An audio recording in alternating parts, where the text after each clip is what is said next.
अल्लाहुम्मा सल्लि अला मुहम्मदिन व आलि मुहम्मद। आन फातिमा ज़हरा अलैहा सलाम बिन्त रसूलिल्लाह सल्लल्लाहु अलैहि व आलिहि अन्नहा क़ालत दख़ल अलैया बि रसूलुल्लाह सल्लल्लाहु अलैहि व आलिहि फ़ी बाज़िल अय्याम फ़क़ाल अस्सलामु अलैका या फ़ातिमतु फ़क़ुल्तु अलैका अस्सलाम क़ाल इन्नी अजिदु फ़ी बदनी ज़ुफ़ा फ़क़ुल्तु ला अऊज़ुबिका बिल्लाहि या बताहु मिनज़्ज़ुफ़ फ़क़ाल या फ़ातिमतु ईतीनी बिल्किसाल यमानी फ़ग़त्तीनी बिही फ़अतैतुहु बिल्किसाल यमानी फ़ग़त्तैतुहु बिही वसिरतु अंज़ुरु इलैहि व इज़ा वजहुहु यतलालहु कन्नहुल बद्रु फ़ी लैलति तमामिही व कमालिही।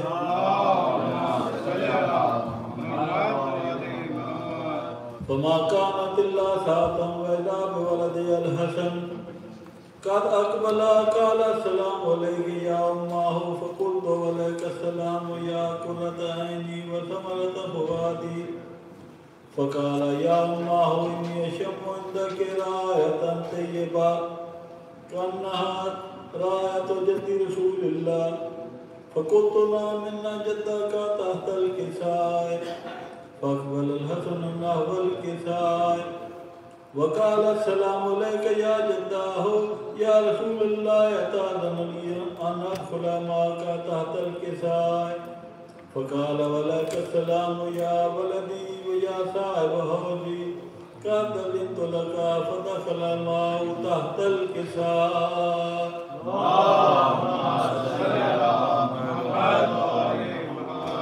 फमा कानत इल्ला सातम व इज़ा बिवलदिहिल हुसैन क़द अक़बल व क़ाल अस्सलामु अलैका या उम्महु फ़क़ुल्तु व अलैका अस्सलाम या वलदी व या क़ुर्रत ऐनी व समरत फ़ुआदी फ़क़ाल ली या उम्महु इन्नी अशम्मु इंदकी रायतन तय्यबा कअन्नहा रायतु जद्दी रसूलिल्लाह फ़क़ुल्तु नअम इन्ना जद्दका व अख़ाका तहतल किसाए फ़दना अल-हुसैन नहवल किसाए वक़ाल अस्सलामु अलैका या जद्दाहु अस्सलामु अलैका या मन इख़्तारहुल्लाहु अताज़नु ली अन नकूना मअकुमा तहतल किसाए फ़क़ाल वलैका अस्सलाम या वलदी व या शाफ़िअ उम्मती क़द अज़िनतु लका फ़दख़ला मअहुमा तहतल किसाए।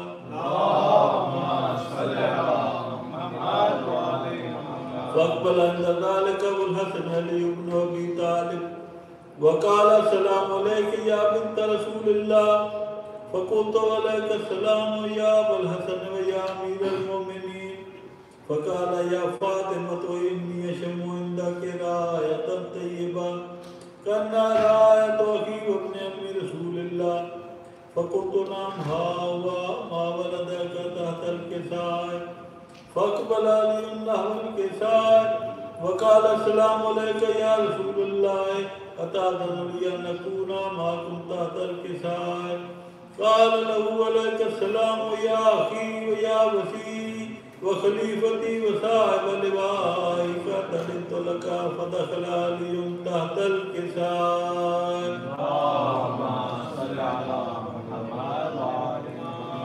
सुम्मा अतैतु नहवल किसाए वक़ुल्तु अस्सलामु अलैका या अबताहु या रसूलल्लाह अताज़नु ली अन नकूना मअकुम तहतल किसाए क़ाल वलैका अस्सलाम या बिन्ती व या बिलती क़द अज़िनतु लकी फ़दख़लतु तहतल किसाए।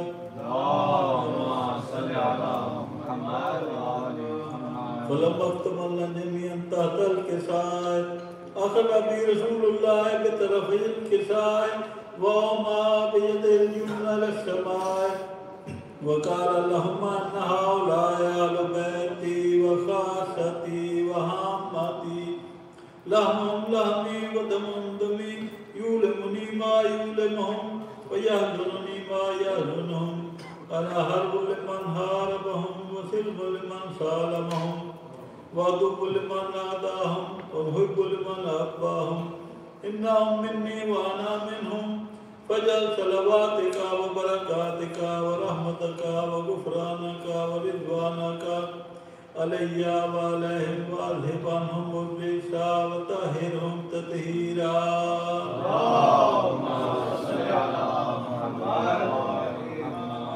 फ़क़ाल अल्लाहु अज़्ज़ व जल्ल या मलाइकती व या सुकान समावाती इन्नी मा खलक़्तु समाअन मबनिया वला अर्दन मदहिया वला कमरन मुनीरन वला शमसन मुज़िया वला फलकन यदूर वला बहरन यजरी वला फुल्कन यसरी इल्ला फ़ी महब्बति हाउलाइल ख़म्सति लज़ीना ताहतल किसाय। फ़क़ाल अमीनु जिब्राईल या रब्बि मन ताहतल किसाय।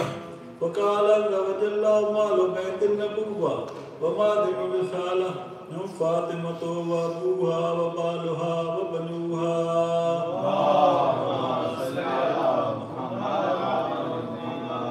फ़क़ाल जिब्राईलु या रब्बि अताज़नु ली अन अहबित इलल अर्ज़ि लियकूना मअहुम सादिसा।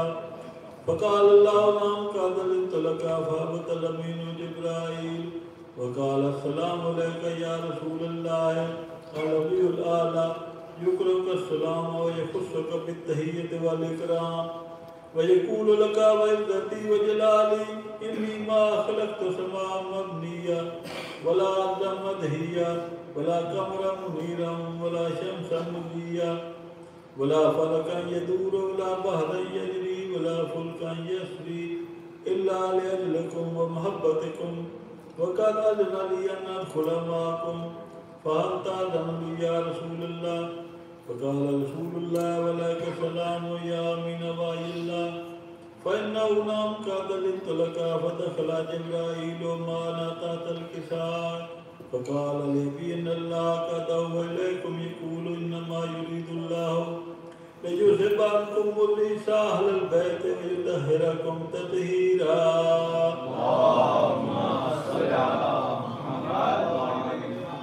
फ़क़ाल अली अबी या रसूलल्लाह अख़बिरनी मा लिजुलूसिना हाज़ा तहतल किसाय मिनल फ़ज़्लि इंदल्लाह। फ़क़ाल अन्नबिय्यु सल्लल्लाहु अलैहि व आलिहि वल्लज़ी बअसनी बिल हक़्क़ि नबिय्यन वस्तफ़ानी बिर्रिसालति नजिय्या मा ज़ुकिरा ख़बरुना हाज़ा फ़ी महफ़िलिन मिन महाफ़िलि अहलिल अर्ज़ व फ़ी जम्मिन मिन शिय्यतिना व मुहिब्बीना इल्ला व नज़लत अलैहिमुर रहमा व हफ़्फ़त बिहिमुल मलाइकतु व इस्तग़फ़रत लहुम इला अन यतफ़र्रक़ू। फ़क़ाल अली अलैहिस्सलाम इज़ा वल्लाहि फ़ुज़ना व फ़ाज़ा शिय्यतुना व रब्बिल काबा। फ़क़ाल अबी रसूलुल्लाह सल्लल्लाहु अलैहि व आलिहि या अली वल्लज़ी बअसनी बिल हक़्क़ि नबिय्यन वस्तफ़ानी बिर्रिसालति नजिय्या मा ज़ुकिरा ख़बरुना हाज़ा फ़ी महफ़िलिन मिन महाफ़िलि अहलिल अर्ज़ व फ़ी जम्मिन मिन शिय्यतिना व मुहिब्बीना व फ़ी महमूमिन इल्ला व फ़रजल्लाहु हम्मा वला मग़मूमिन इल्ला व कशफ़ल्लाहु गम्मा वला तालिबु हाजतिन इल्ला व क़ज़ल्लाहु हाजतह। फ़क़ाल अली अलैहिस्सलाम इज़ा वल्लाहि फ़ुज़ना व सुइदना व कज़ालिक शिय्यतुना फ़ाज़ू व सुइदू फ़िद दुनिया वल आख़िरति व रब्बिल काबा।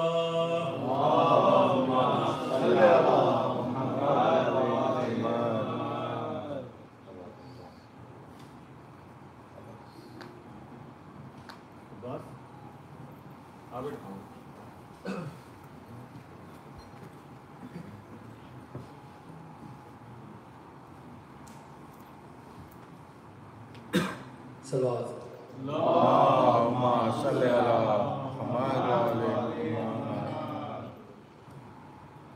हुसैन जाता है मरने को ऐ मेरी ज़ैना ख़रीब आ गया अब वक्त आखिरी ज़ैना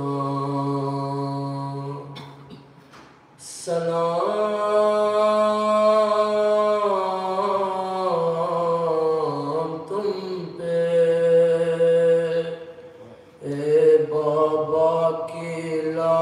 लाडली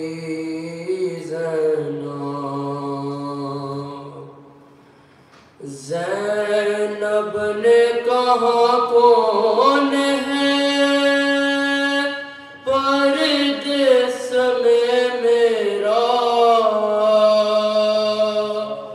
क्यों जाते हो तुम छोड़ के भैया मुझे तन्हा। ज़ैनब को हर एक मोड़ पे तड़ पाएंगी दुनिया, याद आओगे भैया, है याद आओगे भैया।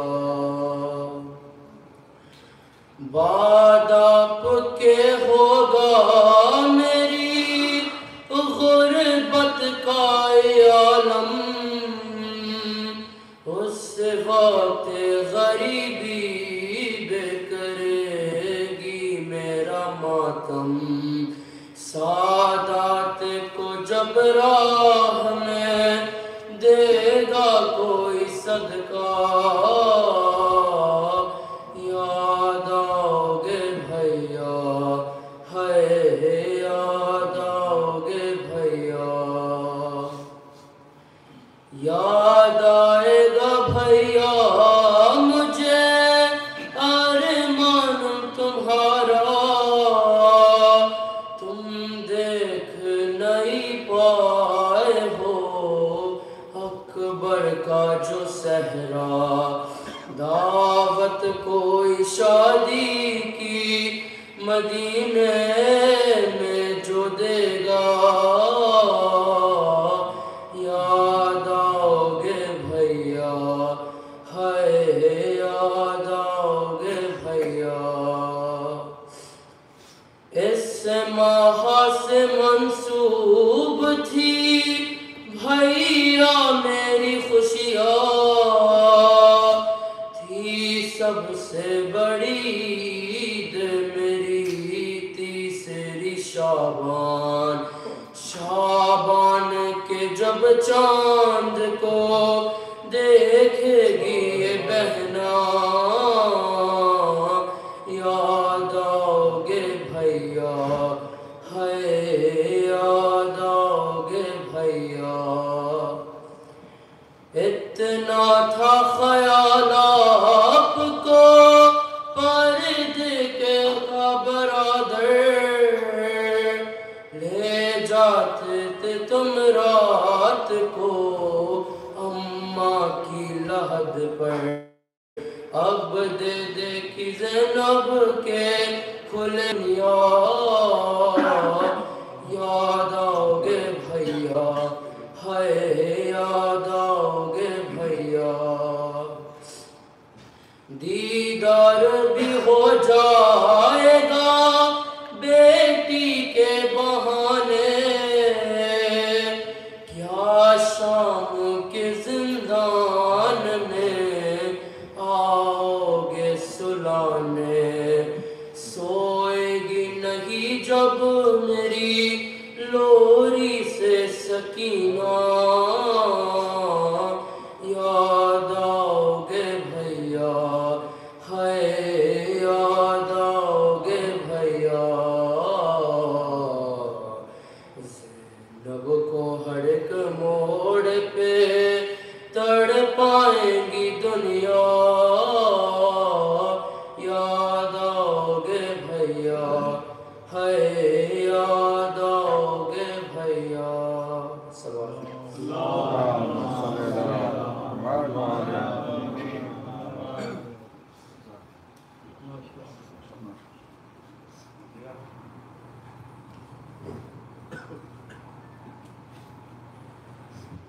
पढ़ दिया मोहम्मद और मोहम्मद सल्लल्लाहु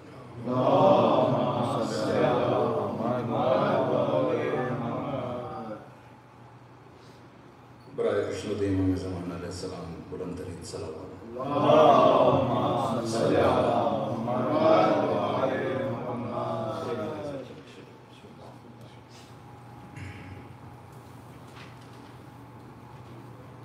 क्या सकीना को बहन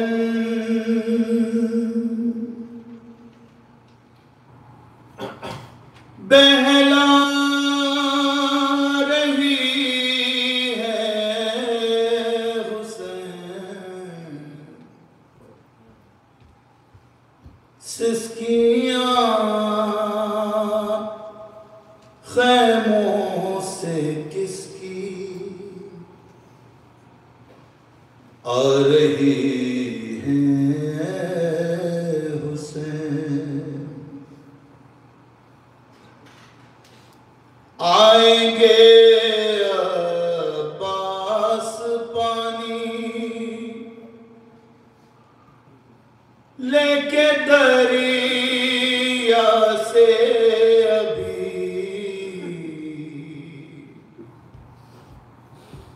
आएंगे अब्बास पानी लेके दरिया से अभी,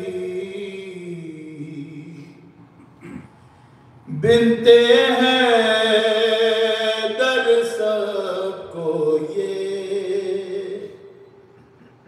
बतला रही है बिनते हैं दर सबको ये बतला रही है हुसैन। काफिला सालार आबे सर खुले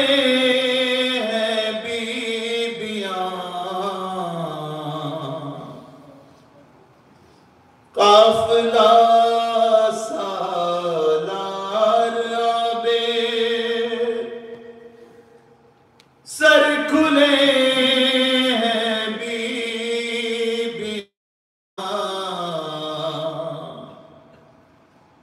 करबला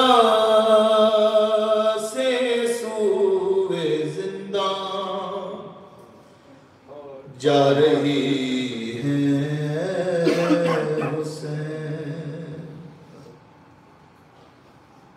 और खाके असर तीर रन में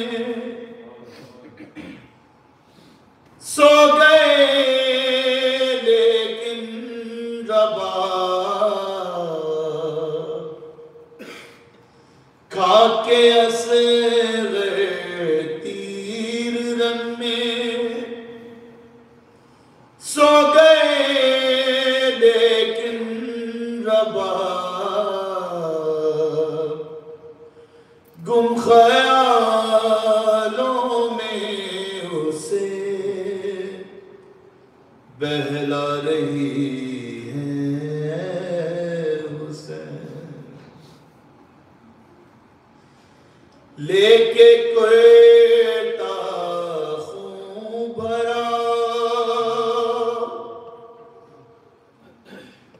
असगर का ज़ैनब साथ में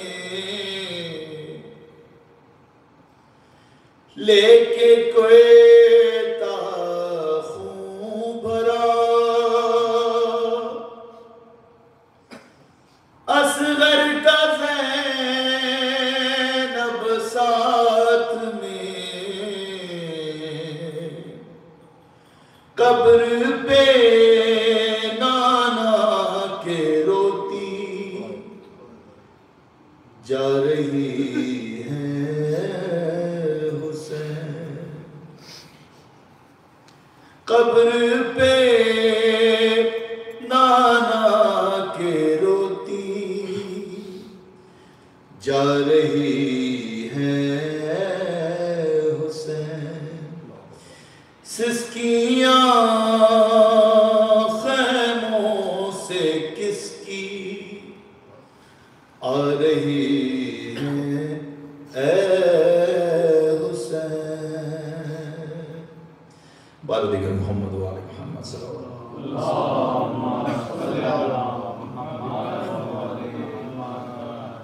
और मोहम्मद वाले मोहम्मद सल्लल्लाहु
में आकर हुई सवार पहुँचे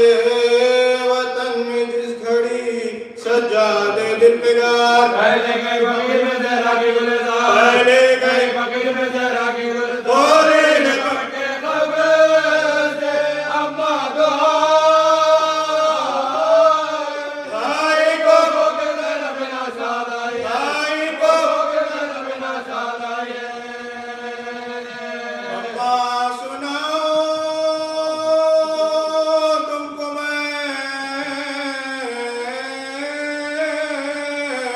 जो कुछ जफा हुई परदेश में हुसैन से ज़ैनब जुदा हुई, चौथे बरस में बापा बेटी फिदा हुई। अम्मा हुसैन मर गए मैं बेरिदा हुए, अम्मा हुसैन मर गए मैं बेरिदा हुए। दिल जिंदगी से ज़ैनब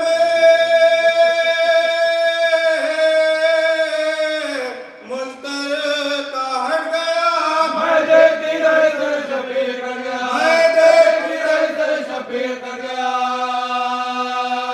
अम्मा तुम्हारे लाल को क्या क्या न गम हुए, लाश के हाथ अंगूठी की खातिर कलाम, लाश पा मेरे भाई के ताजा सितम हुए, अम्मा लाशों गए बर्बाद हम हुए, अम्मा लाशों गए बर्बाद हम हुए। और सकीना के भी उतारे हैं शुम्र ने, डोले हमारे पक्ष पे मारे जुम्र ने, डोले हमारे पक्ष पे मारे जुम्र ने। अम्मा तेरे मरीज को कैदी बनाया था, अम्मा तेरे मरीज को कैदी बनाया था, तो कहेगा, गला बुखार में उसको पिलाया तो था, कहेगा, गला बुखार में उसको पिलाया था। हाथों पर नंगे पाँव अदोने फिराया था, अम्मा सिवाय शुक्र नहीं ला पिलाया था, अम्मा सिवाय शुक्र नहीं ला पिलाया था। फिराया था।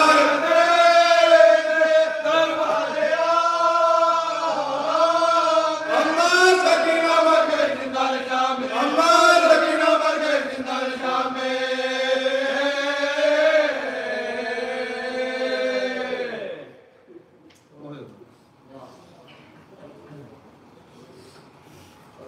अल्लाहुम्मा सल्ली अला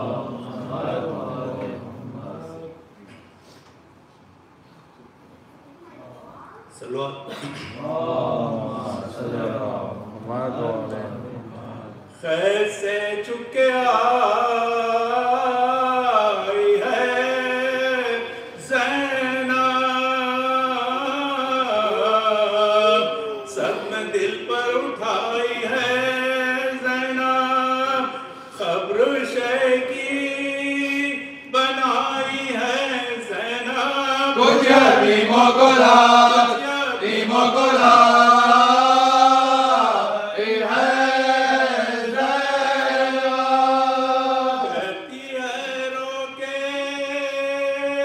लो खबर भाई, कब्र हो गया, हो गया, सफर भाई। मैं हूँ ज़ैनब, फलक सताई हूँ,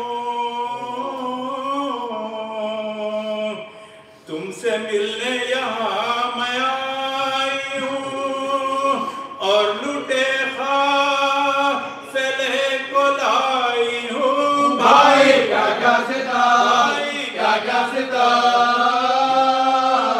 उठाए हो। शाम तक नंगे सर गई ज़ैनब, क्यों ना पहले ही मार, पहले ही मार।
मैंने दौलत ये माँ से पाई थी, हो गई दफन जो, हो गई दफन जो कमाई थी। क्यों कर मेरी बसर भाई, आए किस्मों से जाए, किस्मों से जाए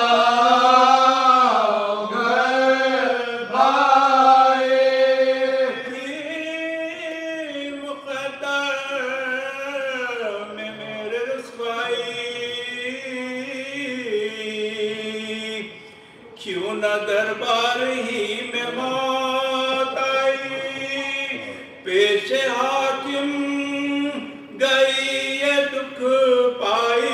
गुस्सा आया था फिर, आया था फिर गए भाई, जो हुए ज़ुल्म सह गई ज़ैनब, सबके रोने को रहे, रोने को रह गए ज़ैनब।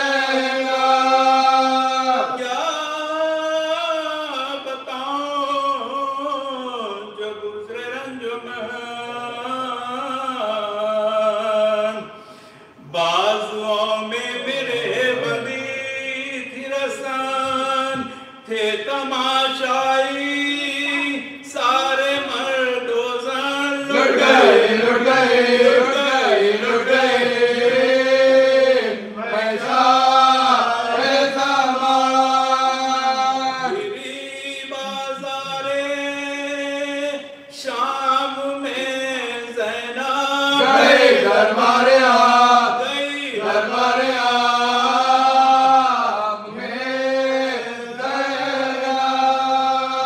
से बरगश्ता थी मेरी तकदीर, खूब की मेरी इज्जतो तौकीर, सर से चादर छिनी हुई तशहीर, मेरे बाजार में, बाजार में मैं हो के हंसे। और भी कुछ सुनाऊं क्या भाई, अपने बाजू दिखा, अपने बाजू दिखा क्या भाई। मारते थे तमाचे शानी पर,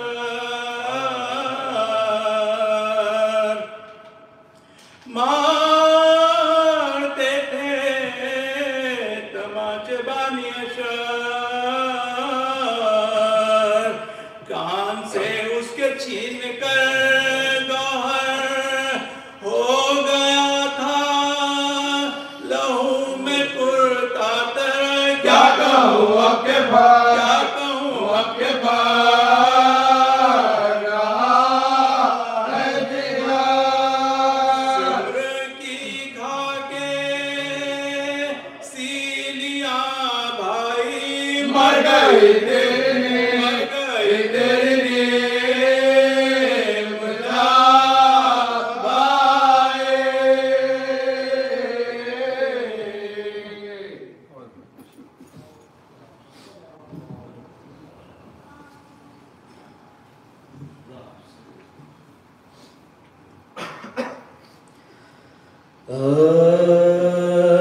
चहलम जो करबला में बहुत का हो चुका,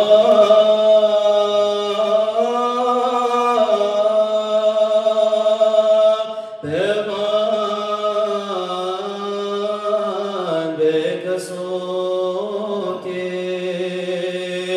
तनु से का हो चुका।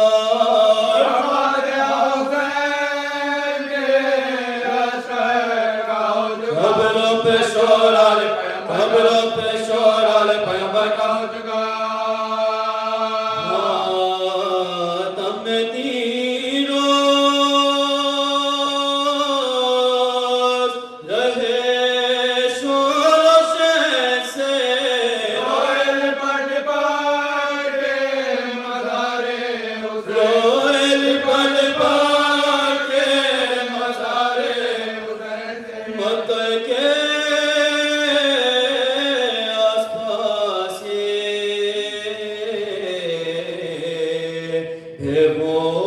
की थी फुगा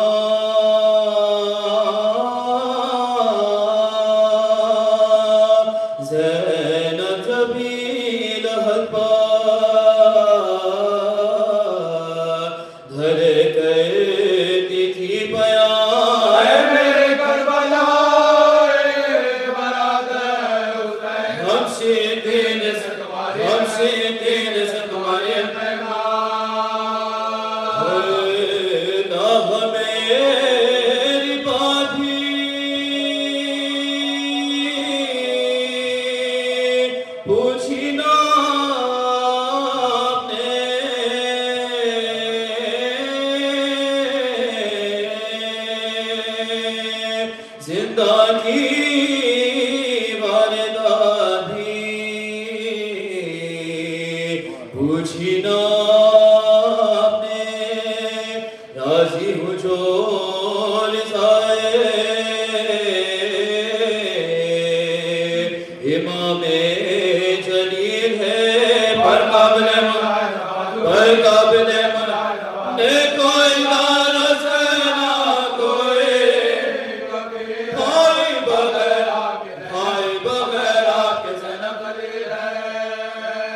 तुमने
الفاتحة.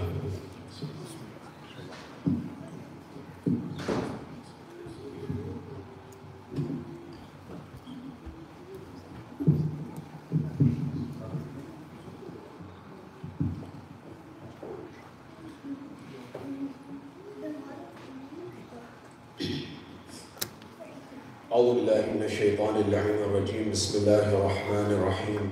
فوض أمري إلى الله إن الله بصير بالعباد ولا حول ولا قوة إلا بالله العلي العظيم. حسبنا الله ونعم الوكيل ونعم المولى ونعم النصير.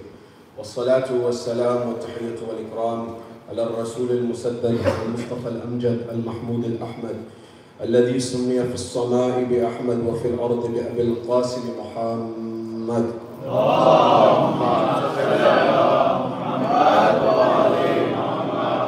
وعلى أهل البيت الطيبين الطاهرين المعصومين المظلومين المنتجبين الذين أذهب الله عنهم الرجس وطهرهم تطهيرا.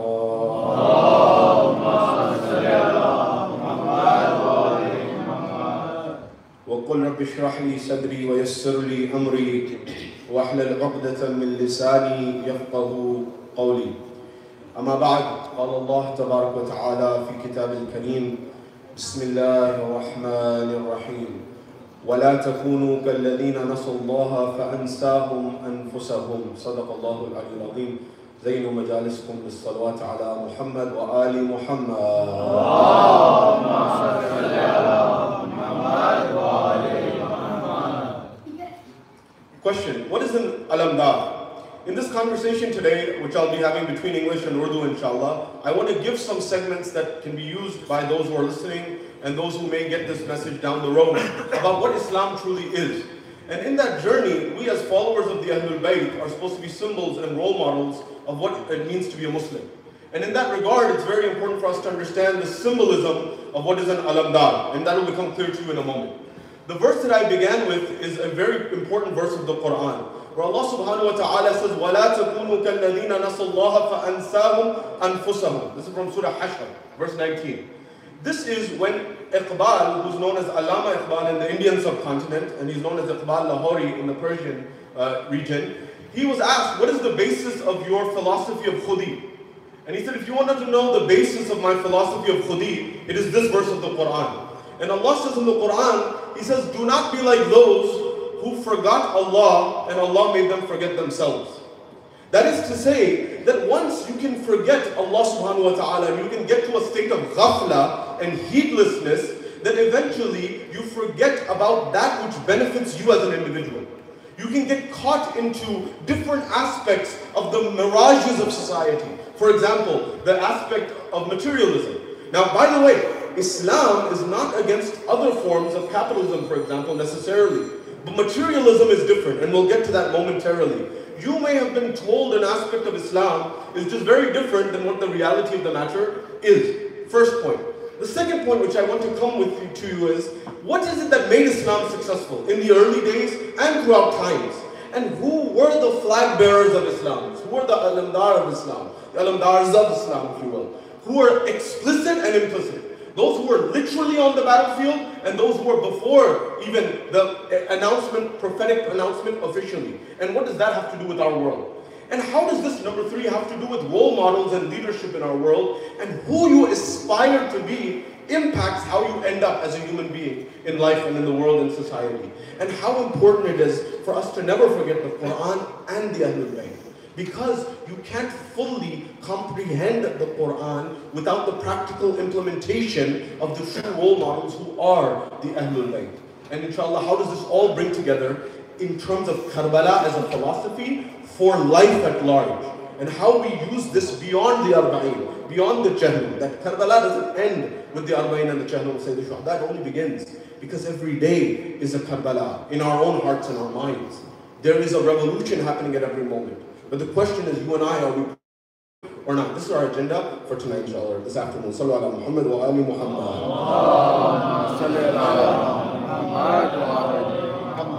I want to first start by sharing an experience with you. I'm just coming back from Australia. I'm still a little jet lagged. It's about quite a difference of time. And I saw some things there that I want to share with you as well. But before that, I want to share another experience with you. My grandfather left India, like many of yours maybe, and grandparents, and he left from India. He went from Hyderabad to Bombay. From Bombay, he went to New York. He came to New York in 1946. This is before the partition happened. And he came to study in upstate New York, Ithaca, New York, at Cornell University. He was studying architecture. And when he went there, this was a time where at the rest area from New York City, on the way to Cornell to Ithaca, there was stop areas and rest areas. And at the rest areas, the African Americans would come to him and they would say that, look, here's the deal. Can you help us out? He said, sure, what do you need? He said, we're hungry. We want a sandwich or we want something to eat. But you see that sign? And they would point to the sign. And the sign would say, no dogs or blacks allowed. And they said, we can't go there. Can you help us out? And he would help them out at that point in time. So this was the rude awakening that some people who were immigrants got. That this world, which is America, which is supposed to be this amazing land, but then when you get there, there's some weird dichotomy that's existing of two worlds. That it's supposed to be ahead in one dynamic, but it's behind the scenes in another. First example. Second example. If you go to Washington, D.C., and you go to the Supreme Court of the United States, and you go there, you'll find some artwork that is etched into the stone. And for those of you who are in the right Majlis, I'll remind you, excuse the repetition, but there's a message I'm trying to get across here.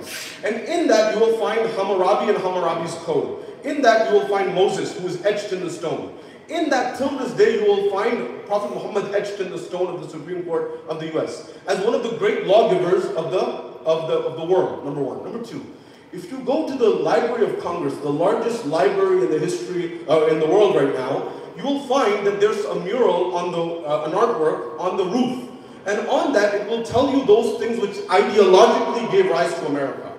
So one of the things you'll find is Christianity. You'll find, for example, ancient Greece, ancient Rome. But till this day, you will find on the roof of the Library of Congress, Islam written there.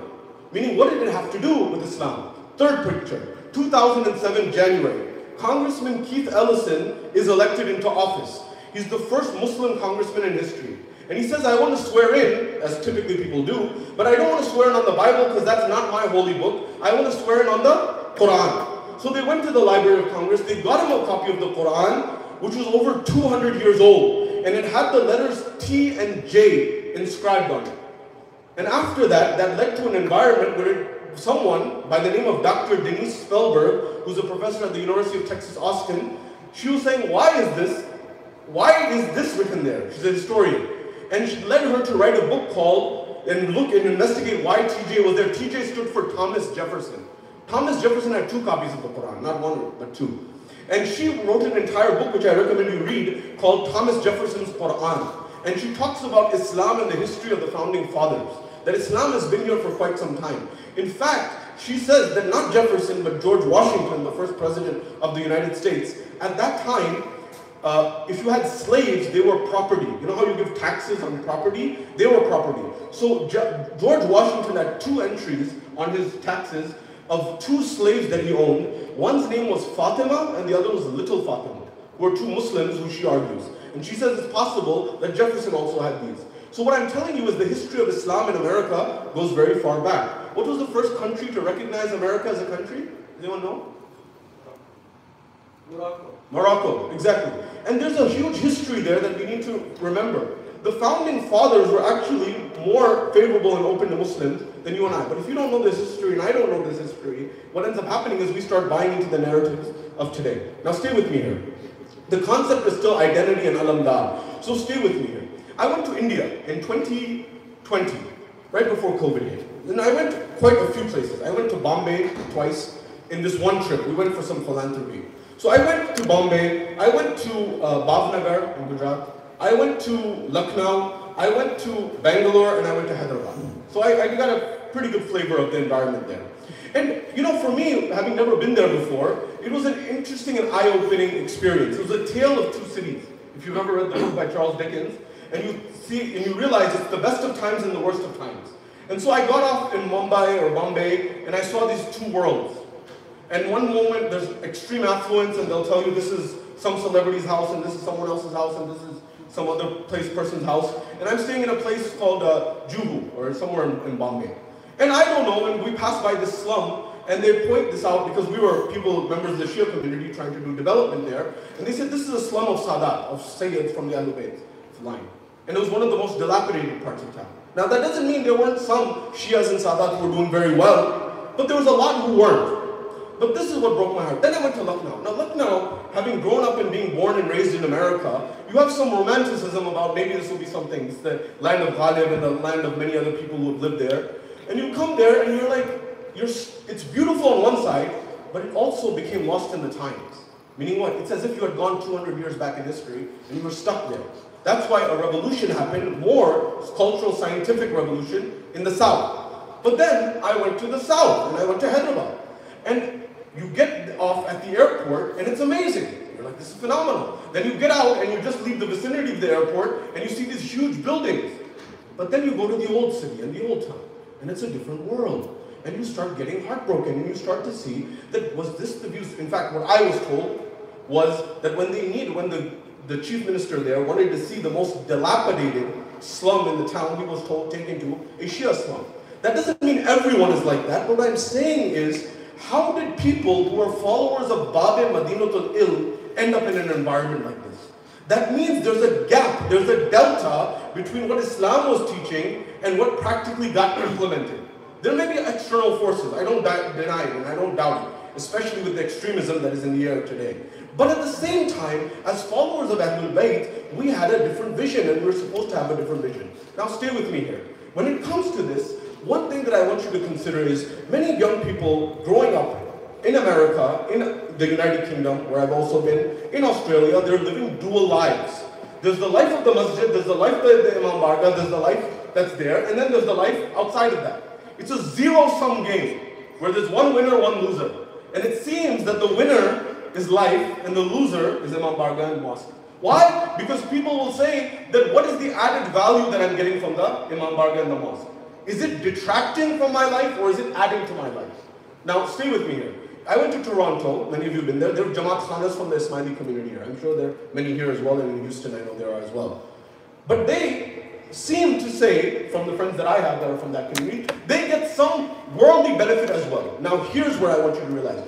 Was Islam just about the next world, or was it about this world, or are they at odds? 3 words you need to know. Deen, dunya, and akhirah. Oftentimes in our vernacular and the way we speak, we put deen and dunya at odds. When in reality, deen and dunya are not at odds. Dunya is this existence, for good and bad. But there's the akhirah, which is the eternal abode. Deen is a manual in how you live in this life. And for us, it's very important to realize that we've been told a metric about Islam that is not, or an explanation about Islam, which is not exactly true. I'll give you an example. I asked this question when I went to India as well. That, India used to produce some great Islamic scholars, huge scholars. In fact, I'll give you one example. Sayyid Khomeini, whatever your political views on him, the Shah didn't even engage with him in politics at one point because he said he's not even Irani, he's Indian. And he was pointing to the fact that his grandfather's name was Musawi al-Hindi, who was from Kashmir, and although you can make an argument originally they were from where, but the point that I'm getting at is over hundreds of years there used to be huge scholars from that part of the world. But it dried out. Why? So I asked people, what's the reason? And they all told me, this was true in Lucknow, they told me in Hyderabad, in Bangalore, they told me this in Mumbai, and they told me the same thing in Bhavnagar, which was, we used to send our great minds to become scholars, but as the 20th century rolled around, people became doctors or engineers or entrepreneurs, and if they couldn't do anything else, this is what happened. Now I'll remind you of a statement. There was a great scholar by the name of Turabi, Rashid Turabi, many of you will remember. And he used to say a line which I think is very pertinent. And the line was, Jiski nigah tang, uski dunya tang. And the idea is when your vision is limited, your world is limited. And what happened was this mimbar became a force of the intellectual, is supposed to be the intellectual leadership of our communities. But if the person who is addressing from here, although sincere, although very good-hearted, if their vision is limited, the rest of the community gets limited. It's called the law of the lid, as they call it in modern times. That is, as far as the leadership can see, that's as far as the people will go. And the principle is we have been reaping what we sow as a community. And this is one of the dynamics that we are suffering from as clear as day. Number one. Number two. When it comes to this concept and this idea and this notion, as I race the clock of what it means to be alamdar, remember this. Dr. Michael H. Hart, in his book 100, he listed the most influential people in history. And then the top 5, I remind you, that he listed the top 5, number 5, Confucius, number 4, Buddha, number 3, Jesus Christ, number 2, Isaac Newton, and number 1, Prophet Muhammad sallallahu alaihi wasallam.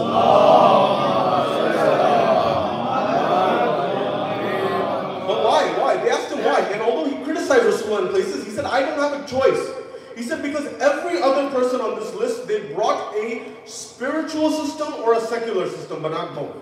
He said, Muhammad is the only person who was supremely successful in delivering both a complete spiritual and socioeconomic system for society. You see, Rasulullah was not someone who wasn't achieving in this world. Imam Ali was not someone who was not achieving in this world. He was achieving tremendously.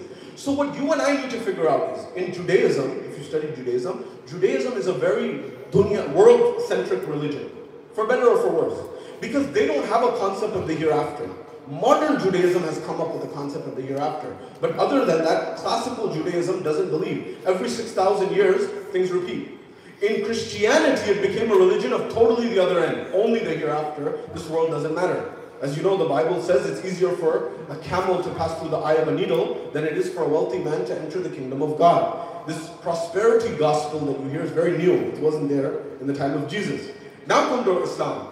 Islam completely tried to balance both ends of the equation. Your eternal abode is the akhirah, but you use this world as a platform to achieve the akhirah. That's why when I give the example of Theodore Roosevelt, for those of you who are in the night majlises, Theodore Roosevelt, and he mentioned the man in the arena, and he says the credit does not belong to the one who's standing in the stands and pointing the finger at the one who's in the arena, on the arena, but the credit belongs to the one who's the gladiator on the arena, on the court, who is striving and has their face marred with sweat and toil and blood. Those people who are on the court and on the arena were Rasulullah, were Imam Ali alayhi salam, were Imam Hussein alayhi salam.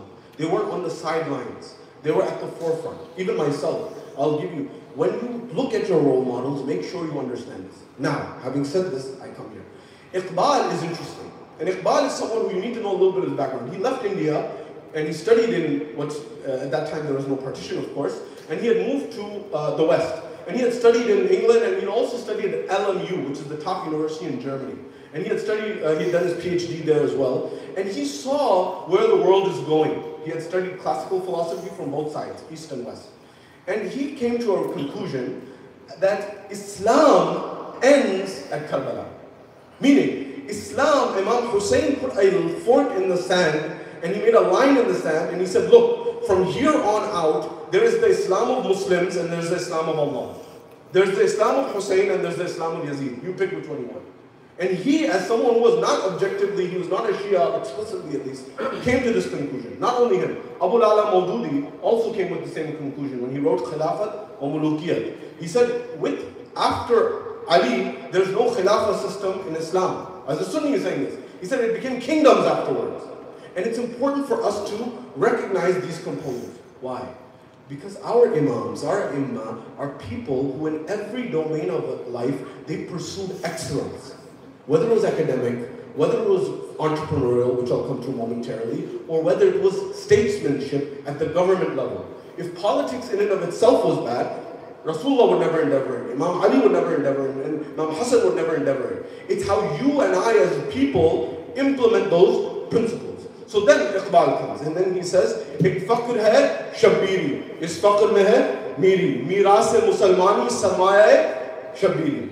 He says at that point in time that, look, there is a certain type of understanding that has to do, there's a power in Karbala and Imam Hussein. I wish I could expand on this, but he gives an example that, look, there were certain people who were just in poverty in some state, but there was others who, despite all of that, understood their power comes from Allah subhanahu wa ta'ala. That's why there's a moment where Imam Ali alayhi salam in his lifetime, he would counter Khaybar at one moment, but later on they asked him that you're having trouble breaking barley bread. Like some bread that's gone dry. And he said, look, I didn't break that with my physical strength. It wasn't that.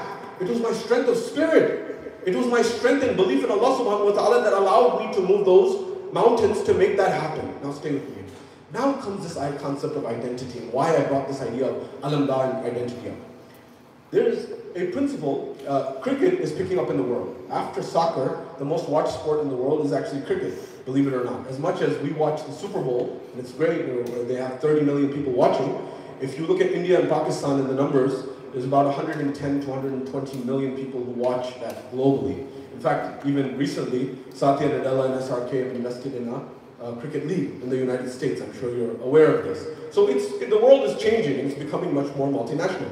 One question that has remained in the arenas of cricket is, why is it that a country like, for example, Pakistan produces good bowlers? This has been a question throughout times. Especially when you compare it to the lot of people that are in and around there. That is, India and Pakistan generally have similar people, historically. And people have given all sorts of theories. They've said, oh, these are meat eaters, these are non-meat eaters, there's this and that. And everyone said that's hogwash and this is nonsense and that nonsense all. But there's one thing that is common amongst sports writers, and they say it is who they role modeled as their person of interest who they're trying to be like. And they say that the culture in Pakistan became such that in a remote village in the middle of nowhere, if you were the best fast bowler or the best bowler in town, you were like the king of the town. And this may have given rise to a society and an environment where people emphasize this. Why do I mention this to you? For you and I, who our role models are, matters. As followers of the Ahlul Bayt, I'll give you my own example. As I went to undergrad and grad school and I finished my PhD, one of the things that triggered me to do that was that as a follower of the Ahlul Bayt, we should be the most ahead in education. If we aren't, then who will be? As people who are trying to work for society's betterment, if our imams were doing that, why should we not be doing the same thing? That Karbala as a revolution for life needs to be at every moment in life. And if you and I don't understand this, we are not tapping into the full potential of Karbala and what it truly means. So now comes to the concept of alamdars. Who are those flag bearers of Islam? Those who are literally on the battlefield and those who are metaphorically on the battlefield to make these things happen. The first and foremost of them, even before the battles of Islam came, before Badr and Uhud and Khandaq and Khaybar came, the first and the foremost of them is Abu Talib alayhi salam, the father of Amir al-Mu'mineen. Abu Talib was protecting Rasulullah from well before he even made the prophetic mission known. And it became so clear that this individual is the main shield of Rasulullah, that Rasulullah, the Prophet himself, said that the Quraysh never troubled me the way they troubled me after Abu Talib died. Because he was protecting them at every moment in time. Abu Talib was the one who gave rise to, not only was he a flag bearer of Islam, he's the one who gave rise to the most flag bearers of Islam, which we'll see in a moment.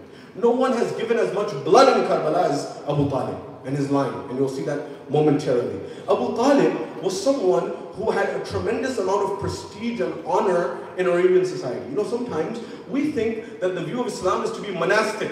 Just sit at home and don't do anything.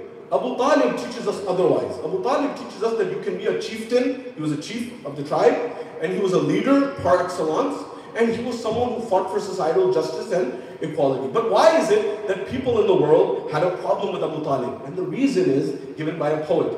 And he says it very, very beautifully, where he explains that this was an old animosity. And if you know the poetry that Yazid said after Karbala, where he said, لَعِبَتْ Hashim بِالْمُلْكِ فَلَا خَبَرَ وَلَا جَاءَ نَزَلْ. He says that Hashim, Banu Hashim, they just played with the kingdom. There was no wahi, there was no revelation. So he explained, and he said that I have no belief in this. Yazid said it openly and clearly. So what was this animosity that they had with Abu Talib that till this day some Muslims say that Abu Talib is not a believer? If you want to know if Abu Talib is a believer, read the Diwan of Abu Talib, the poetry of Abu Talib, and read the actions of Abu Talib that speak louder than any words.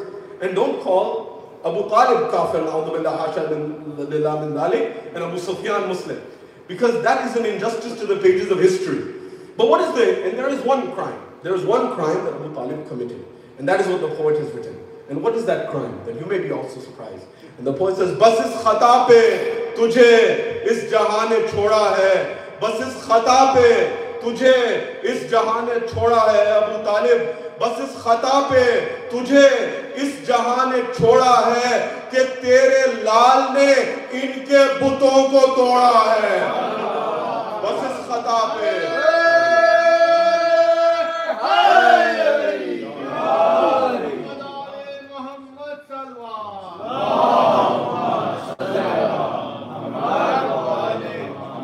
खता पे तुझे इस जहां ने छोड़ा है कि तेरे लाल ने इनके बुतों को तोड़ा है.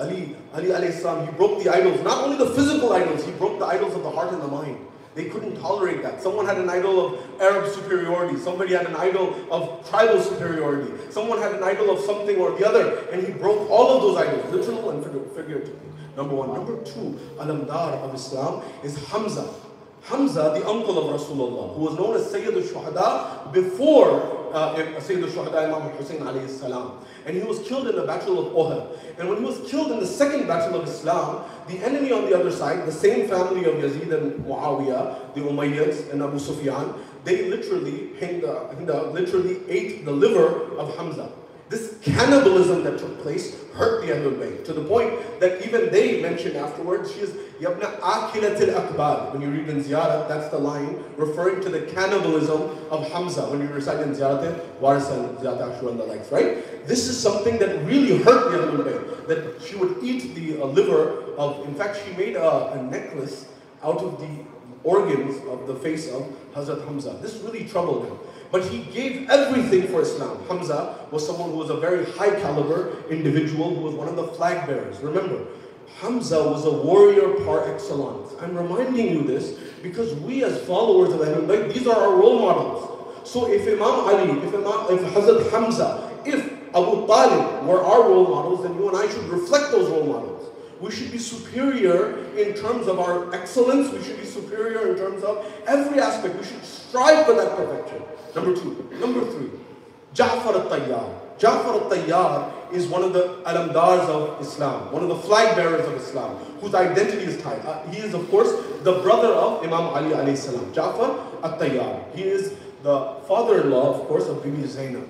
Her son, his son, Ja'far al-Tayyar's son, is the one who is Abdullah ibn Ja'far al-Tayyar, the husband of Bibi Zainab. Now stay with me here. There were two migrations that happened. One migration is the Hijrah migration that was from Mecca to Medina. That was one migration. But before that, there was another migration from Mecca to Abyssinia, to Ethiopia. And this is the one where Rasulullah sent under the leadership of Ja'far al-Tayyar. He sent him. Ja'far al-Tayyar was killed in the Battle of Mu'tah. His hands were cut the same way that Hazrat Abbas's hands were cut. And Rasulullah said that he flies in the heavens with wings. And so this is an individual who had a tremendous position. And he was a great warrior, and we should never forget him. Remember, Aqil, Ja'far, Talib, Ali, these were four brothers. And so Ja'far al-Tayyar was a tremendous warrior. In fact, he was a great symbol for Islam. And Rasulullah said, this needs to be someone who the Christian community sees as a delegate and a representative of our faith. Number one. Number two. When Ja'far al-Tayyar was killed and his hands were severed and Rasulullah came for condolences, he came to the house. And I want you to remember this. He paid condolences to the family and he saw a young boy there who was in the courtyard of the house. And this young boy's name was Abdullah. And he asked, Rasulullah asked him, what are you doing? He says, and he was playing seemingly. He says, I'm doing business. And at that point in time, he was like, you know how we play with Monopoly or children play with things, so he was doing business. So Rasulullah put his hand on the head of Abdullah ibn Ja'far al-Tayyar, who had just become orphan. There are some moments that Allah says the dua is accepted straight away. Number one is, for example, when you look at the Kaaba the first time, accepted straight away, dua. Number two is when, for example, an oppressed, a mazloom person does dua to Allah subhanahu wa ta'ala in a state of absolute sincerity, it's accepted straight away. And third is when you put your hand on the head of an orphan in an affectionate, loving, compassionate way, it's accepted straight away. So Rasulullah said, may Allah give you barakah in your business. Now, keep this in mind. We sometimes think, oh, in Islam we're supposed to be poor, this world has no value, this world is like the dog's bone. But this individual, the dua of Rasulullah was accepted to such an extent that this person's business flourished so much, Abdullah bin Ja'far al-Tayyar, that he became the IMF and the World Bank in one person. When governments needed a loan, they would come to him. That's how much money he had. That's why in riwayat, Bibi Zainab is not called Saniya Zahra, although we call her, definitely. She's actually called Saniya Khadija. Why? Because Bibi Khadija was extremely wealthy and she left everything. The same way Bibi Zainab was extremely affluent and she left everything. So having wealth is not a problem. The issue is, does the wealth control you or do you control the wealth? Are you willing to be in a position where you're forsake it when Islam is on the line and goodness and equality is on the line? And also how you achieve it matters. This was the second person, or the third person, Ja'far al-Tayyar. This is something that is so important for you and I to remember. These are role models. And remember, Ja'far al-Tayyar is the one whose son was Abdullah ibn Ja'far al-Tayyar. Therefore, the sons of Ja'far al-Tayyar, or the grandsons of Ja'far al-Tayyar, were in Karbala by the name of Aun and Muhammad. The sons of Bibi Zainab salamullahi alayha. The poet says, Zami ke rehne walon mein falak asar baithe hain, फकीरों में जहां के मालिक व मुख्तार बैठे हैं और न इतना सर उठाए जरा फौजे बातिल से कह दो अभी ज़ैनब के दोनों जाफर तैयार बैठे हैं अभी ज़ैनब के दोनों जाफर तैयार बैठे हैं. This is the third level. The fourth is of course Amir al-Mu'mineen. Now the world is infatuated and in love with Rumi. You know, the second best poet and selling poet in history after Shakespeare is Rumi. Now, who was Rumi in love with? Who was Rumi focused on? And if you read the Diwan of Rumi, you'll find he said very clearly, "Az Ali amuz ikhlas amal." You know, if you go to Rumi's shrine today in Turkey, he has the name of the 12 imams all around his shrine. Because the Ottomans used to follow a form of Islam called Sunni Ahlul Baytism. If you want to learn more about this, read a book called The Prophet's Heir by Professor Hassan Abbas, published by Yale University Press. And in that, he says, "As Ali amuz ikhlas amal." Learn from Ali the sincerity of action. He said this when Imam Ali was about to finish his enemy. He's over the likes of Amr ibn Abdul Amri. He's about to kill him. He's about to finish him, but he spat on his face. Imam Ali moved away, and he came back, and he finished him at that point in time. When he did this, people said, "Ali, this is the biggest warrior in Arabia, and you finished him at that moment in time? But you stopped, and you came back. How? Why?" He said, "Because when I was able to finish him and I had superiority over him, he spat on my face. And I did not want for one moment that my will and the will of Allah gets entangled. I wanted to do this solely for Allah subhanahu wa ta'ala. And therefore, I did this." Of course, Imam al-Mu'mineen is giving a lesson for you and I. His Amr is the Amr of Allah subhanahu wa ta'ala. But he's trying to explain a principle here. And at that point in time, this is what Rumi was moved by. He said, learn from Ali the sincerity of action. Why are you doing? What's the purpose of what you're doing? What are you doing? So that's why it's so important to keep this in mind. Now I want to mention something to you. We often say for 25 years, Imam Ali's right was usurped. It was usurped, no doubt. But was he just sitting at home? And this is where I want to give you a message. Islam is a complete way of life. Says, if it's a complete way of life, it should tell me something about how do I earn an income. How should I get money? How should I get my income? That economics runs our world. And does it or does it not? And I will tell you, Islam is very clear and categorical on this. Whenever someone asks me for advice on this, Islam, these are all noble professions. I'm an engineer by training myself. Go to school, get an education, get a PhD, doctorate, whatever you want. But don't rule this out. Islam, when it came to this, they came to the sixth Imam. You can check several books on this, including Al-Kafi. They came to the sixth Imam and said, "Yabna Rasulullah, the Shia are getting employed. What should they do?" Imam Sadiq says, tell them to be in business and tell them to be entrepreneurs, because whoever gets employed limits their income, limits. Now, if you have a problem with this, take it up with the Imam. Don't take it up with me. Number one. Number two, is that not true with what we see in our world? Now, we sometimes live in a world where like risk, like what's going to happen? Not risk, R-I-S-K. We're like, oh my God, if this fails, what's going to happen? Look, I'll tell you a secret. I've met entrepreneurs in our community who are billionaires, some multi-billionaires. And look, if you want the antidote to the fear of failure, I'll tell you one thing. If you have an issue with this, just start early.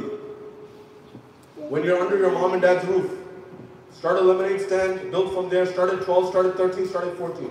Continuously learn and continuously start. Remember, the stats say that most entrepreneurs in America succeed on their third or fourth venture, not their first or second. However, you learn such valuable lessons in the first and second endeavor that you apply to the third and fourth.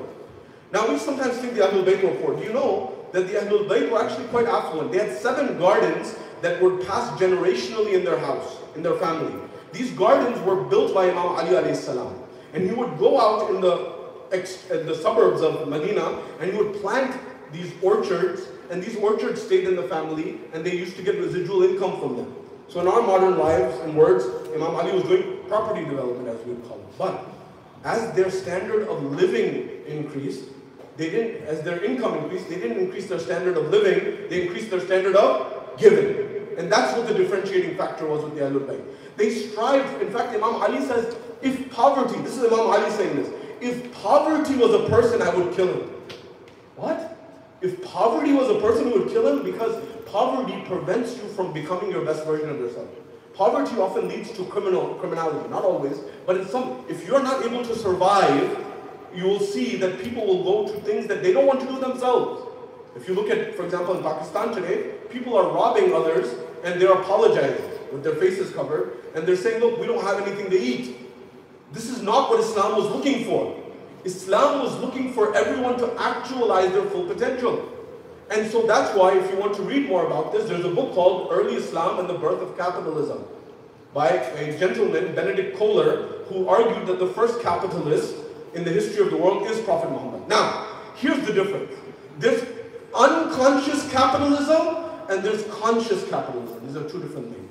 I'll give you an example. There's an entrepreneur. He's in the Bay Area.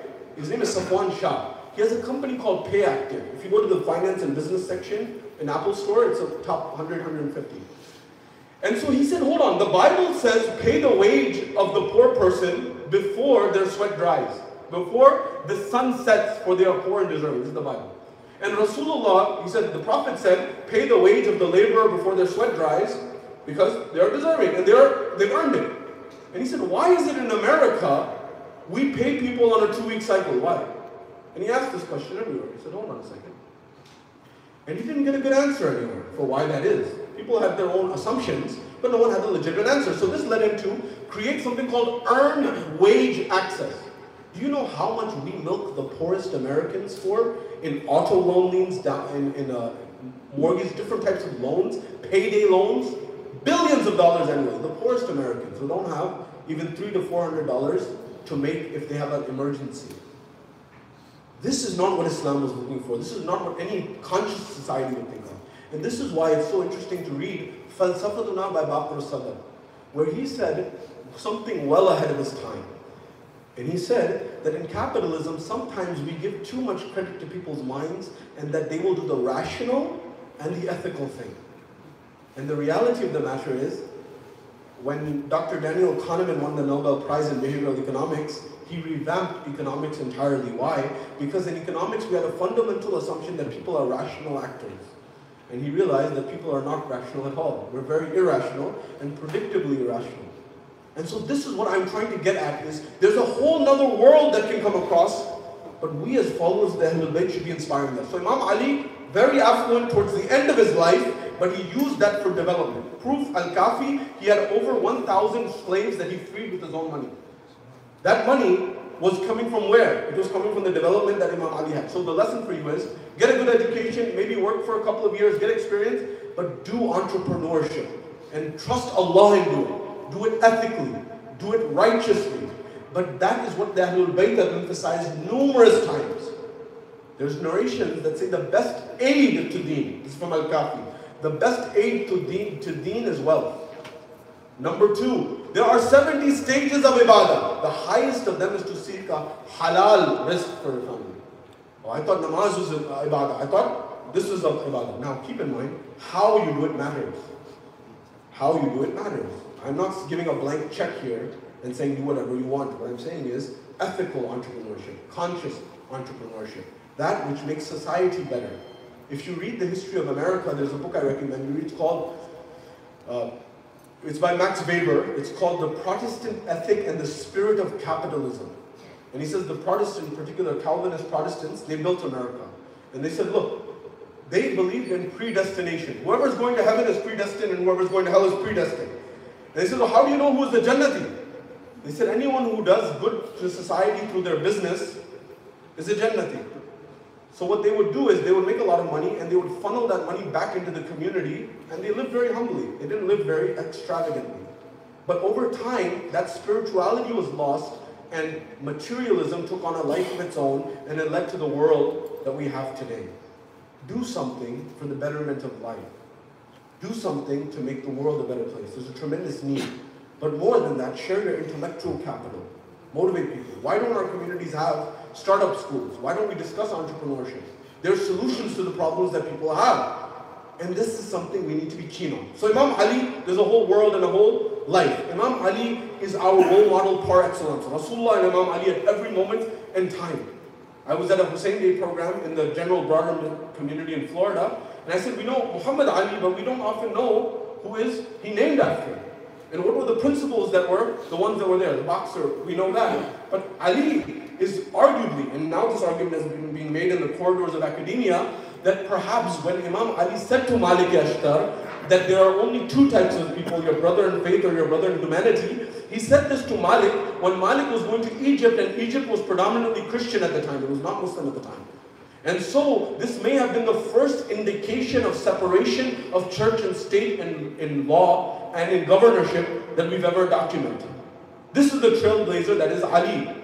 That there's a Syrian intellectual who says, give us Ali and we will market it to the world. Give us Karbala and we'll market it to the world. It's a huge gift that the world has been given. But the world may not even know. So Ali is a role model. And Ali has been that helper. And I tell you, in sincerity, do tawassul. Do your hard work in university, do your hard work in business, do your hard work in life, and do tawassul to the Ahlul Bayt and see miracles happen in your life. I've seen it. I invite you to try the same thing. Because this is who Rasulullah was calling on when things got tough. Khizar ने और ज़करिया ने पुकारा तुझको, कभी यूशा कभी ईसा ने पुकारा तुझको, खुद नबियों के भी आका ने पुकारा तुझको। सर पर आफत हो तो तस्बीह जली पढ़ते हैं, सर पर आफत हो तो तस्बीह जली पढ़ते हैं, हम तो क्या सारे नादे अली पढ़ते हैं, तो तस्बीह जली पढ़ते हैं, हम तो क्या सारे नबी नादे अली पढ़ते हैं। And the final alamdar is none other than Abul Fadl al-Abbas ibn Amir al-Mu'minin. Abul Fadl al-Abbas tells us something. You know, Hazrat Abbas, we talk about his bravery and his shuja'at, no doubt whatsoever. But at the same time, we sometimes don't discuss the ilm of Hazrat Abbas. And when you study the story of the Quran, where Allah subhanahu wa ta'ala tells us the story of Musa and Khidr, he explains something.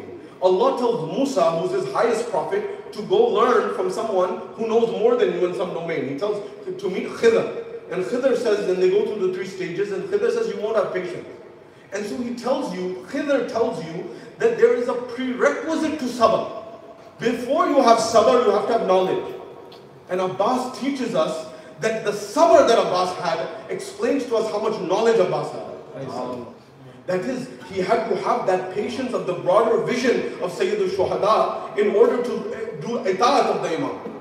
That's why we say, Assalamu alayka ya Abdul Salih al-Muti'u lillahi wa li Rasulih, with respect to Hazrat Abbas al-Amdar. This is so important to realize. And that khutbah that Hazrat Abbas gave on the roof of the Kaaba. Now, look at the ma'rifah and the vision of Abbas. Some people would say that, oh, these are Muslims because they were doing Hajj and they were in Ihram and doing Tawaf. But how does Hazrat Abbas start the khutbah that he's addressing the people who are apparently Hajis and Hujjaj? He looks at them and he says, Ayyuhal kafaratul fajara.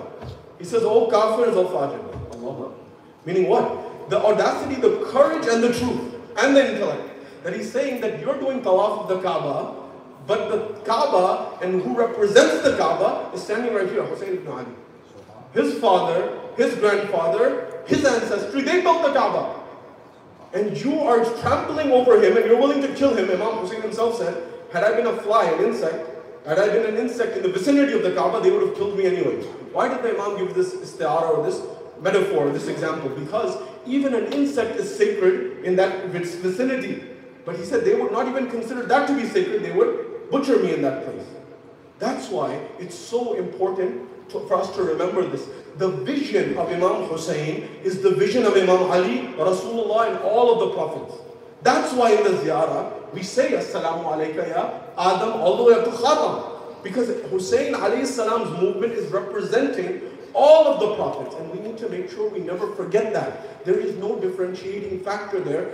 The alignment is the same. The poet says, with respect to, and this is true from Imam Hussein to Ali Akbar, to Ali Asghar, and everyone in between. तीरों का सामना है और मुस्कुरा रहे हैं, तीरों का सामना है और मुस्कुरा रहे हैं, किस खानदान से हैं असगर बता रहे हैं, किस खानदान से हैं, असगर बता रहे हैं। और काबा बना रहे थे बेटा लिए इब्राहिम, काबा बना रहे थे बेटा लिए इब्राहिम, बाबा के साथ असगर काबा बचा रहे हैं, बाबा के साथ असगर काबा बचा रहे हैं। That Kaaba that was built by Ibrahim and Ismail, that same Kaaba is being saved by Hussein and Ali Asghar and the family of the Ahlul Bayt. So never forget that. Abbas, there can be pages and pages written about Abu Fadl Abbas, his knowledge and his courage.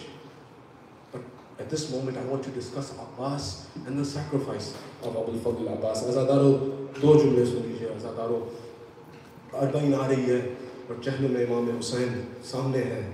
Abbas वो हैं जिन्होंने सरापा दिलो जान हर चीज़ इमाम हुसैन अलैहिस्सलाम पे वार किया। हत्ता कि जब हज़रत अबुल फज़ल अब्बास की शहादत हो चुकी चंद बरस पहले, बल्कि चंद 100 साल पहले, तकरीबन 200 साल पहले से 300 साल पहले, आयतुल्लाह महदी बहरुल उलूम मर्ज आज़म ज़ियारत हज़रत अबुल फज़ल अब्बास पर गए और कुछ मोमिन के साथ गए। और जब गए तो नीचे उतरे, और जब वो नीचे आए तो उन्होंने देखा कि ये हज़रत अब्बास की मरकद है, उनका जहाँ लाशा रखा है, जहाँ पर उन्होंने ये देखा, उन्होंने ये मंजर देखा। और जो ज़वार थे और शिया थे उन्होंने कहा आगा एक सवाल है आपसे। उन्होंने कहा कि क्या सवाल है? उन्होंने कहा कि हमने सुना कि अब्बास बहुत कदावर थे, हमने सुना था कि अब्बास बहुत कदावर थे, मगर ये जो लहद है ये किसी बच्चे की नजर आती है, ये ऐसे अब्बास की नहीं नजर आती। क्या वो जो हमने सुना है क्या वो सही है? जो हमारे आंख देख रही है क्या वो सही है? आगा ने पीटा, मातम किया, कहा जो सुना वो भी सही और जो आंखों ने देखा वो भी सही। कहा बताइए क्या मतलब? कहा अब्बास बहुत कदावर थे, मगर अश्तिया ने टुकड़े टुकड़े कर दिया अब्बास का। गोया जब वार कर रहे थे अब्बास को, कोई कह रहा था ये बदर का बदला, ये ओहद का बदला, ये खंदक का, ये हजरत अबुल फज़ल अब्बास जिन्होंने सब कुछ वार दिया, वफा पे किताब लिख के खत्म कर डाला, मगर यही अब्बास है जिनका अरमान था और अरमान वाबस्ता था सकीना का अब्बास से। अब्बास की आरज़ू थी कि पहुंच जाए वापस खैमा तक, और सकीना चाह रही थी कि अब्बास वापस आ जाए। सकीना ने देखा कि दूर से अलम आ रहा है और चाहा कि आगे बढ़े। का बच्चों पानी आ रहा है, मेरा चचा आ रहा है। इस मंजर पर जब बीबी सकीना पहुंची तो क्या देखती है? इमाम हुसैन के हाथ में अलम है, अलमदार ना आया। बीबी ने कहा बाबा जिंदगी भर पानी नहीं मांगूंगी, मेरे चचा को भेज दीजिए। यही बीबी सकीना है जिनकी अय्याम है। चहलुम अरबाइन सामने है, जिसको सबसे ज्यादा आरज़ू थी कि वापस करबला जाए, कि वापस मदीना पहुंच जाए। ये वही बीबी है जब उड़ते हुए परिंदे देखती थी तो कहती थी फूफी अम्मा ये परिंदे कहाँ जा रहे हैं? बीबी ने कहा ये अपने घर को जा रहे हैं। बीबी सकीना ने कहा फूफी अम्मा हम घर कब जाएंगे? हम भी कभी अपने मदीने जाएंगे। यही बीबी जिंदाने शाम में दफन हो गई, मरकद वही बनी, मगर शायद मंशा इलाही हो, शायद कोई हिकमत हो। शायर ने अजीब शेर कहा आंखों से रवा अश्क का दरिया नहीं देखा, हर बच्चे ने जलता हुआ खैमा नहीं देखा, और मासूम सकीना पे तमाचों के निशा थे। अच्छा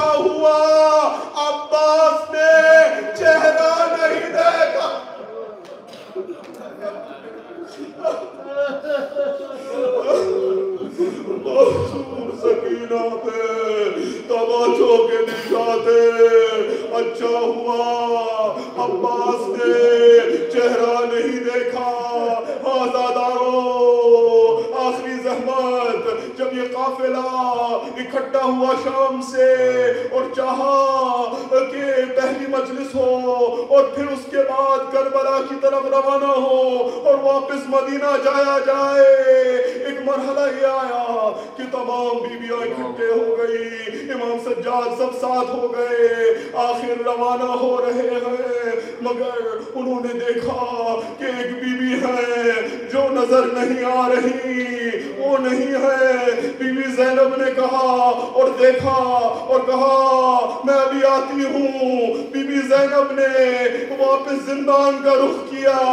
जब रुख किया तो क्या देखा, एक माँ एक नन्ही सी तुरबत से लिपटी है, रवा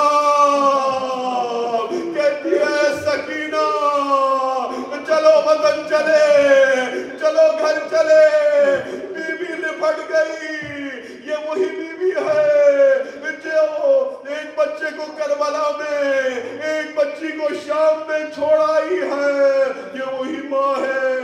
खुदा जाने करबला की माओ के दिल पे क्या गुजर गई। अली असगर वो नन्हे शहीद हैं जो 2 बार शहीद हुए। पहले तो हाथे हुए इमाम हुसैन के हाथों पर और फिर जब इमाम हुसैन अलैहिस्सलाम ने पुश्ते खैमा पर इस बच्चे को दफन कर दिया तो फिर शामे गरीबा में एक आवाज आई। पिसर साद ने कहा कि मुझे सर चाहिए। मैं न कहता अगर तुरावी मकामहू ने कहा होता, न कहा होता। उसने कहा कि मैं इनाम दूंगा जिसने भी ये सर मुझे दिया जो तुम कहते हो हुसैन ने अपने बच्चे को दफन किया। नेज़ेदारों ने जमीन पर अपने नेज़े गाड़ने लगे। एक नेज़े में एक नन्हा सा लाशा उलझ कर आ गया। एक मादर ख़ैमा में देख रही थी, खुदा बंदा मेरे बच्चे को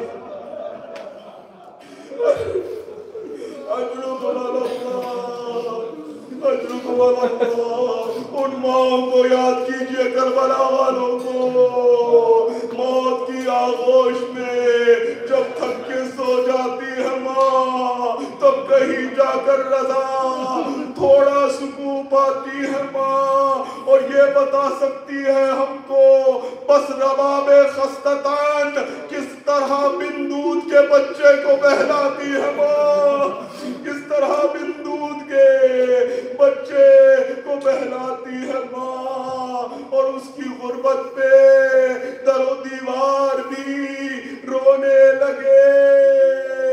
अजले कुर्ते में जब बच्ची को कफनाती है माँ और एक बच्चा करबला में, एक बच्ची शाम में, एक बच्चा करबला में, एक बच्ची शाम में, हाथ खाली गोद खाली घर को आ जाती है माँ।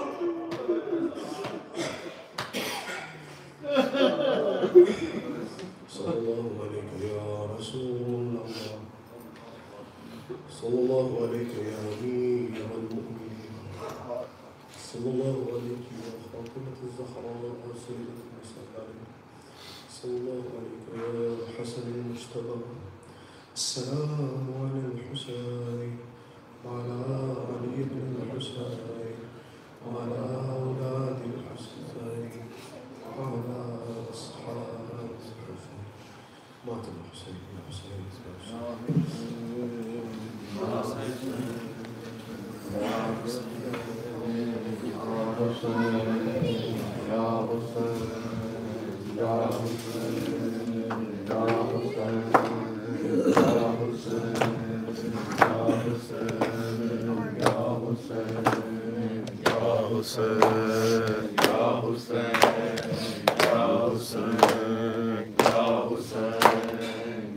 Hussein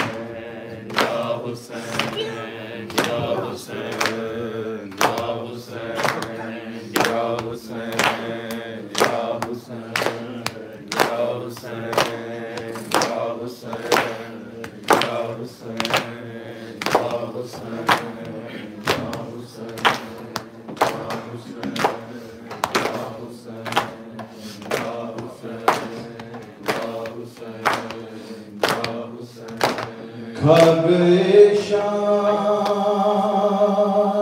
के जिंदा के अंधेरे बाबा, खा गए शाम के जिंदा के अंधेरे बाबा। किसको कहते हैं यतीमी, ये सुना था मैंने आपके बाद, ये एहसास हुआ है बाबा। खा गए शाम के जिंदा में अंधेरे बाबा, आपके बाद यतीमी की सजा पाई है। इतनी तन्हाई के साए न परछाई है। रात रो रो के गुजरती है, तो दिन मातम में कैद खाने में यूं ही हाल कटा है बाबा। खा गए शाम के जिंदा में अंधेरे बाबा, खा गए शाम के जिंदा के अंधेरे बाबा। आपके बाद यतीमी की सजा पाई है। इतनी तन्हाई के साया है न परछाई है। रात रो रो के गुजरती है, तो दिन मातम में कैद खाने में यूं ही हाल कटा है बाबा। खा गए शाम के जिंदा में अंधेरे बाबा, खा गए शाम के जिंदा के अंधेरे बाबा। जिंदगी मेरी दुखों से है इबारत बाबा, कैसी किस्मत ने दिखाई है मुसीबत बाबा। मैं जो रोती हूँ तो लगते हैं तमाशे बाबा। आपकी याद में रोना भी सजा है बाबा।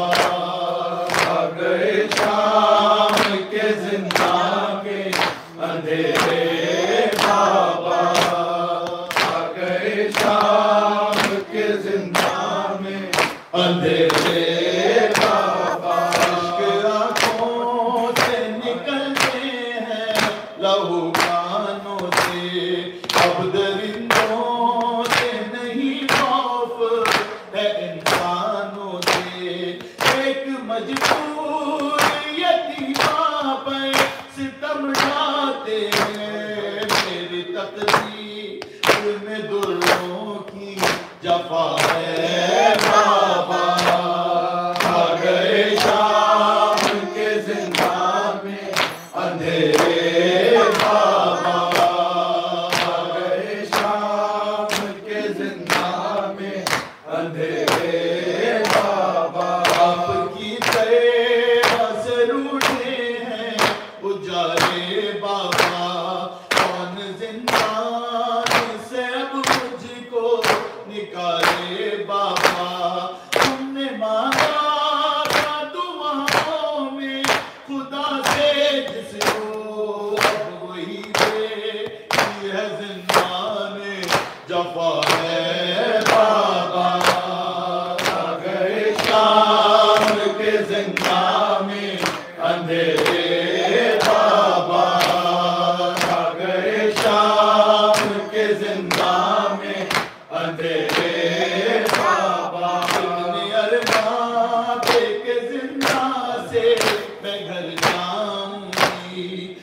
ऐसा लगता है यही रो रो के मर जाऊंगी। ये सितम वाली सकीना को कफन क्या देंगे, क्या कफन उसके लाशे को मिला है बाबा।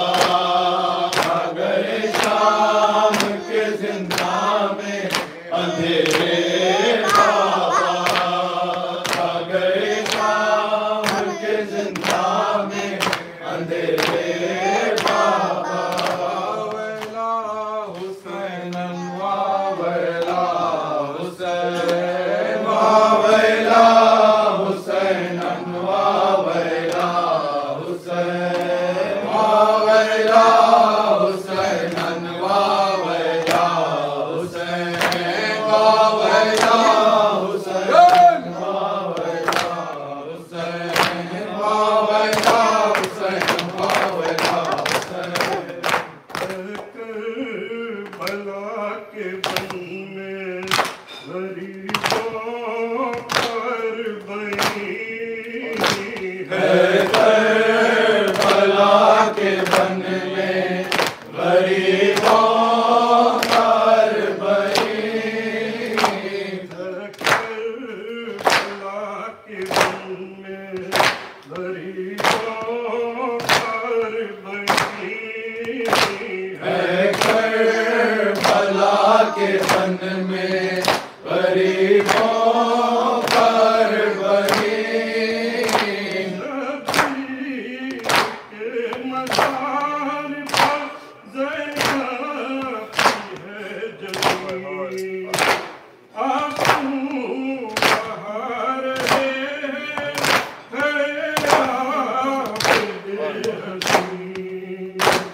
आबाद की हुसैन के कदमों से ये ज़मीन।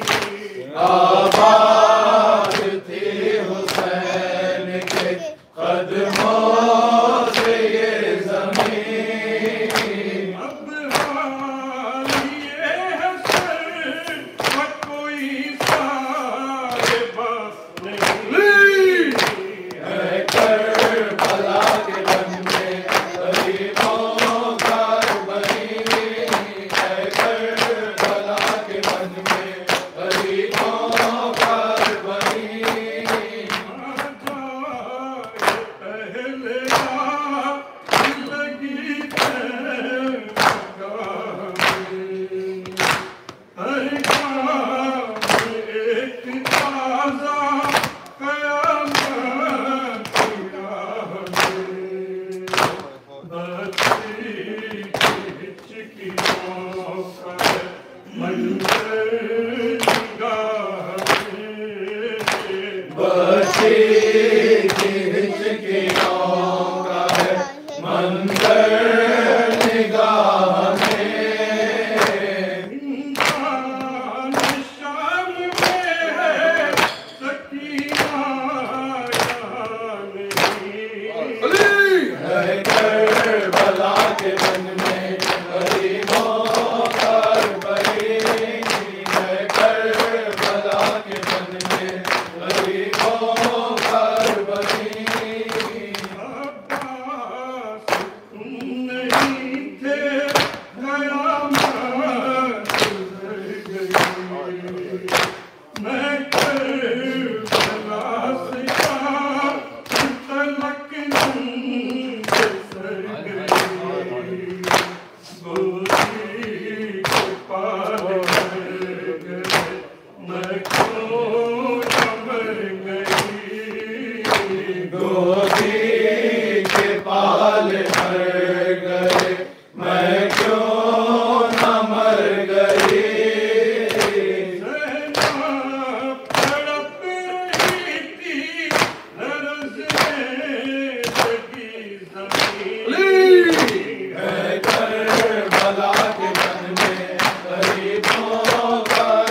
अरबई करने को आई है बहार, अरबई करने को आई है बहार, अरबई करने को आई है बहार। से छुट के बाबा में हार, अरबई करने को आई है बहार, अरबई करने को आई है बहार, अरबई करने को आई है बहार, अरबई करने को आई है बहार। पेशवाई को मेरे आए कोई, पेशवाई को मेरे आए कोई, हौसला मेरा बढ़ाए तो कोई, हौसला मेरा बढ़ाए तो कोई, मुझको सीने से लगाए तो कोई, मुझको सीने से लगाए तो कोई। क्या हुआ मेरे घराने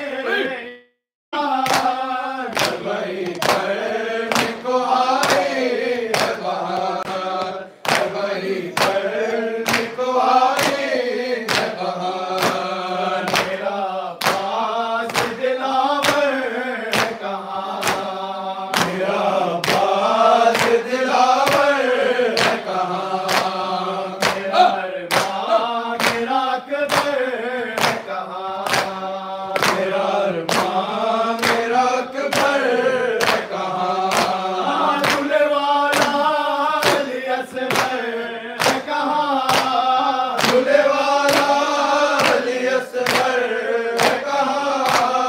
ये बताओ है कहाँ इब्न हसन, अरबई करने को आई है बहार, अरबई करने को आई है बहार। मैं कभी पूछो बाजार में थी, मैं कभी पूछो बाजार में थी, और कभी पैसे से कमदार में थी, और कभी पैसे से कमदार में थी।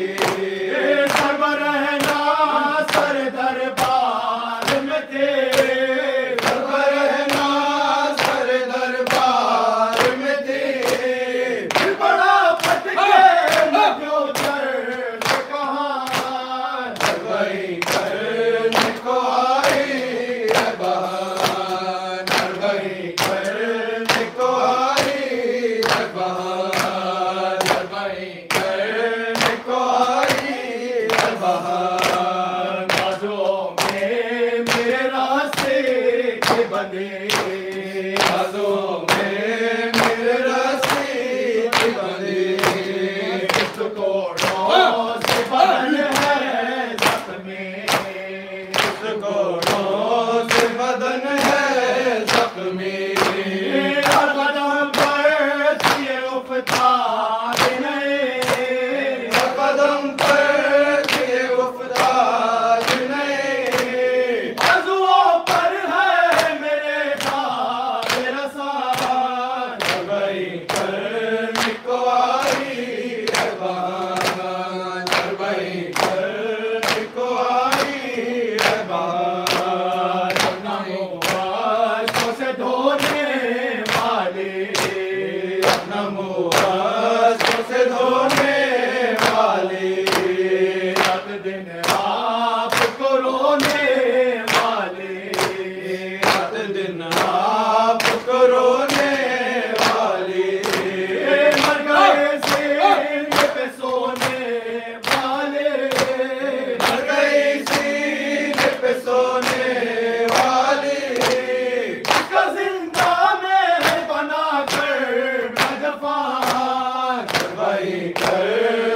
ऐ गरीबुल वतन। घर वही है तेरा ऐ गरीबुल वतन। ऐ शहे करबला ऐ गरीबुल वतन। घर वही है तेरा ऐ गरीबुल वतन। हो कैसे अदा ऐ गरीबुल वतन। घर वही है तेरा ऐ गरीबुल वतन। होगा मातम सदा ऐ गरीबुल वतन। घर वही है तेरा ऐ गरीबुल वतन। घर वही है तेरा ऐ गरीबुल वतन। घर वही है तेरा ऐ गरीबुल वतन। आज तेरे कभी रुक न पाई बहन। आज तेरे कभी रुक न पाई बहन। काम की कैद से छुटके आई बहन। तेरी दुख दर्द को हम न लाई बहन। घर वही है तेरा ऐ गरीब यारी। घर वही है तेरा ऐ गरीबुल वतन। घर वही है तेरा ऐ गरीबुल वतन। घर वही है तेरा ऐ गरीबुल वतन। घर वही है तेरा ऐ गरीबुल वतन। घर वही है तेरा ऐ गरीबुल वतन। घर वही है तेरा ऐ गरीबुल वतन। मेरी आओ बुका कोई सुनता न था। मेरी आओ बुका कोई सुनता न था। खंजर से जब कट रहा था गला। खतरे आशूर था एक महशर बपा। घर वही है तेरा ऐ गरीब याली। इब्न ज़हरा वावैला। इब्न ज़हरा वावैला। इब्न ज़हरा वावैला। इब्न ज़हरा वावैला। इब्न ज़हरा वावैला। इब्न ज़हरा वावैला। इब्न ज़हरा वावैला। इब्न ज़हरा वावैला। हाय शहीद करबला। इब्न ज़हरा वावैला। हाय शहीद करबला। इब्न ज़हरा वावैला। या तारीहन सरा। इब्न ज़हरा वावैला। इब्न ज़हरा वावैला। इब्न ज़हरा वावैला। इब्न ज़हरा वावैला। इब्न ज़हरा वावैला। इब्न ज़हरा वावैला। इब्न ज़हरा वावैला। वावैला। वावैला। वावैला। वावैला। याली। मोहम्मद वाले मोहम्मद सल्लल्लाहु अल्लाहुम्मा सल्लि अला मुहम्मद व अली मुहम्मद।